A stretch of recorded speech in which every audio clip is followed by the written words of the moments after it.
You're not even worried about these people, and that's what got them bothered. That bothers them. It bothers people that you are so focused on your spiritual journey, your self improvement journey, healing, your mission, finding your purpose, doing what it is that you're passionate about, trying to reignite the passion in your life. A lot of people ain't trying to do none of that. They left that shit in like childhood. They have no desire whatsoever to heal their inner child, work through trauma that they've been through. They ain't trying to do none of that. They want to appear like they're happy. They want to acquire all the things that are supposed to be indicative of happiness and success, but they're still miserable and unhealed inside because they're missing the entire point. I always encourage people to acquire wealth because then that puts you in a position where you cannot be used or abused. But do that and the inner healing. So see, a lot of people acquire material success and wealth, which they should, but they do it as a distraction. They're a workaholic. They neglect their physical health, mental health, spiritual development, all in favor of the almighty dollar. You should acquire as much wealth as you possibly can, multiple streams of income. Okay, I feel like this is underrated. It's not talked about a lot in the spiritual community because it's supposed to be money is the root of all evil. No, people are just evil. People without money are evil and people with money are evil. People are just evil. But good people deserve success, abundance. You shouldn't worry about how you're going to pay for health insurance, how you're going to pay for your grandma's dialysis, how you're going to pay for your mom's surgery, how you're going to pay for your life-saving medication, how you going to keep a roof over your head, pay rent, mortgage, car payment, bills. See, people don't think about none of that when they're talking about spirituality and, oh, I don't want money. I mean, it's not even about wanting money. You need money to survive in this world. And you will acquire wealth. You will get your wish fulfillment, whatever that means to you. Love, happiness, peace, joy, serenity, success, a relationship.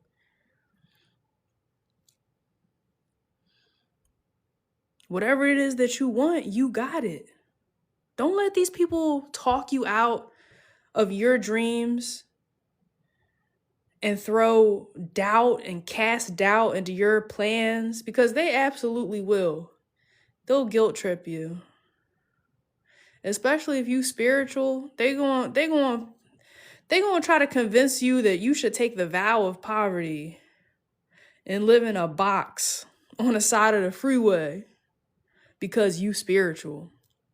Of course they don't want you to be successful because then that's going to make them feel inadequate. Especially if you came from nothing. It's one thing to be born with it, but for you to like grind for your spot, you grinded for your spot. Earned your stripes. Been through hell and back with these people in these situations that the world put you in. A lot of these circumstances, you didn't ask to be put in them situations. Now, it was preordained before you incarnated here, but once we get here, we don't remember none of that. We don't remember like signing these vows or agreeing to these spiritual karmic contracts. But you survived and thrived anyway. Your very presence in people's lives, gave them a chance. That's all you're supposed to do. Give people a chance. Give people a chance to change their hearts. You can't change nobody's mind, but you can inspire people theoretically to have a change of heart, but they have to want to have a change of heart. They don't want you being successful. They're going to do everything, try every single manipulation tactic, guilt tactics, shame tactics, to try to divert you, distract you off your path. They'll downright steal from you, lie on your name, steal opportunities, throw your name under the bus, drag your name through the mud, whatever they got to do. If they can't discourage you, they'll discourage other people from trying to help you. It's crazy how much you trigger people. Okay, you have been stolen from, and what has been stolen from you will be recovered. Like, see how this is like a negative card and this is like the most positive card in tarot? It's because you have been through these negative circumstances that now you're owed. But the problem is, here's the disconnect between these two where most people get lost in the sauce. They now believe that they don't deserve this abundant life because they have been so traumatized by the situations that they done been through with these people. These circumstances, these situations that you get thrown into because you agreed to try to clear as much karma as you possibly can. And I feel like you tried. You already been through the war. You've been through the spiritual battles, spiritual warfare. People sending negative energy your way. Every time somebody gossips about you, they're sending negative energy your way. Every time somebody lies on your name, which I feel like people do a lot, you know, they're sending negative energy your way. You can transmute that. All you got to do is forgive and move on. Now, okay, easier said than done. But when you start to look at it like, when you start to depersonalize it, like, okay, these people, these situations, these circumstances, these are things that do not matter. They were just a vessel. Learn that lesson. Extract everything that you can. Because if the other person isn't going to take any type of responsibility or accountability or acknowledge what they did and they don't want to heal, they don't want to grow, they don't want to learn, that's on them. As long as you're able to do that, whether they're inspired by that or not, then you can leave the situation with peace and love. Wish them well. Wishing them well doesn't take away what they've done. It doesn't excuse them. It's not like a get out of jail free card. It's for you. So Spirit knows that you're not bitter. You're better. You're better than that. These people don't even deserve a second thought. Get your wish fulfillment. Go off and live your life. Ask the universe, ask God, Spirit, whoever you believe in, ask. Just ask for what you want. What is it that you want? Get crystal clear about it. Fill up a whole page. Even if it's just one word. You want your dream body. Your goal this year is physical fitness and diet and exercise. You want to do like a nutrition and fitness thing. Write the word body over and over and over again. Envision your dream body. A lot of people would be a lot more confident if they were embarrassed to have their picture taken at the pool or at the beach this summer. Let this be the summer that, you asking for people to take your picture instead of like dodging and avoiding the camera. All right. It may seem like a vain, superficial thing, but it's tied to your confidence, your self-care, the way that you look at yourself, the way that you treat yourself.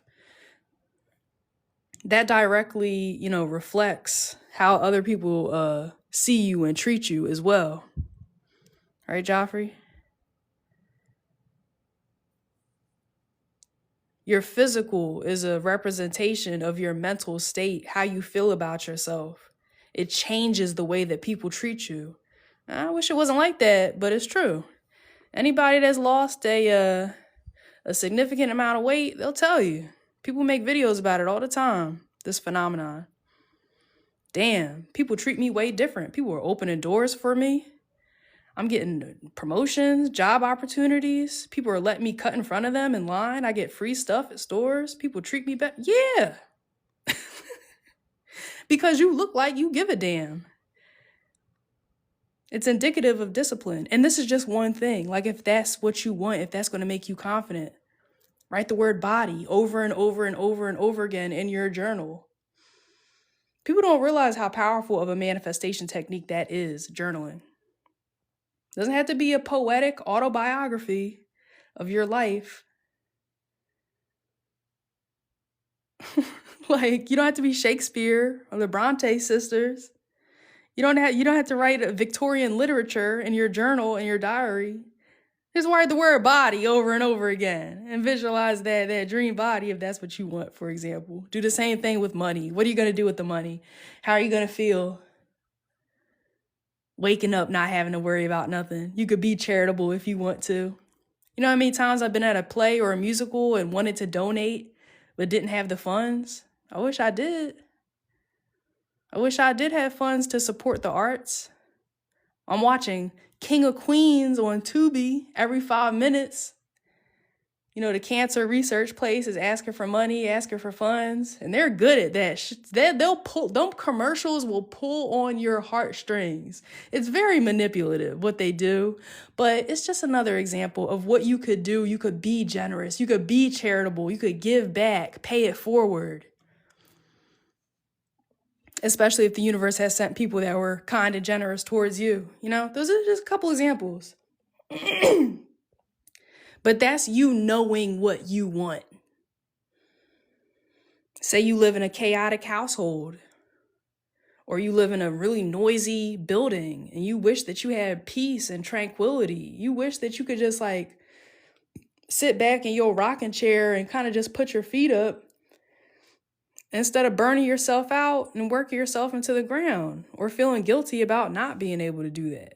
You want peace, you want harmony, you want tranquility, you want to be able to go on vacation, you want to go to the spa, you want to go to the baths and the spas, the saunas and the hot tubs, the massage, the pedicure, the self-care. You want to be able to do that without feeling guilty or have the funds to be able to do that. Like, dude, it could be a million different things, but you gotta be clear about what you want. What is your definition of a wish fulfillment? Okay, you want a relationship. Okay, cool. I know a lot of people want that. A lot of people say they don't want that, but a lot of people want that. They want a relationship. They want somebody that loves them for them unconditionally. Okay, ask the universe for that. What would that look like? What would that feel like? How is that different from everybody else that you have been with thus far? What are you going to do differently? How are you going to behave differently in the relationship to make that other person more likely to respect you? Because nobody can love you if they don't respect you. It's impossible. Relationships really aren't about love. They're about leverage. Okay. All right, you want a relationship? Get real. Make sure you got that leverage. Make sure nobody thinks that they're better than you or you need them. Because next thing you know, you're down bad for the person and you're letting them treat you like anything. And then they're able to get away with murder. And now you're being mistreated and then blaming the other person. Like, dude, there's a lot that goes into the whole relationship thing. But if that's what you really want, then, you got to get real about what you're willing to put up with, what you're willing to tolerate. Because we could blame the other people as much as we want. But how can we stay that long? What made us stay that long? Okay? Because ain't enough love in the world. Because now you're not loving yourself by putting up with mistreatment. You got to know that this time around, you really want that relationship. Because this is the card of marriage. This is holy matrimony. Okay? This is what you want. I know for a lot of you, this is what you want. You may say you don't want this. Cheetah Clause advises against this. All right? I encourage people to be alone, but you guys hit me up all the time asking for love readings, What's their intentions for me? Are we going to last? Are we going to make it? Does this person like me? How does this person feel about me? Yeah, people want relationships. I know that. Okay? Listen, you can have it. You really want that? That's what you want? You got to get real about your boundaries. Okay, this time around, can you trust yourself to leave as soon as you see a red flag? I don't care how attracted you are to them. I don't care if they're perfect in your eyes. They're just your type. You don't want to start over with somebody else. You done put years and time and money and effort Bro, the second you see a red flag, you leave. Because if you stay, now it's on you, okay? Now, if you could trust yourself to do that, I say go ahead and visualize the type of person that you want. Get crystal clear about what you want, whatever it is that you want, because you're owed. The universe is taking orders. Make sure you know what you want when your name is called.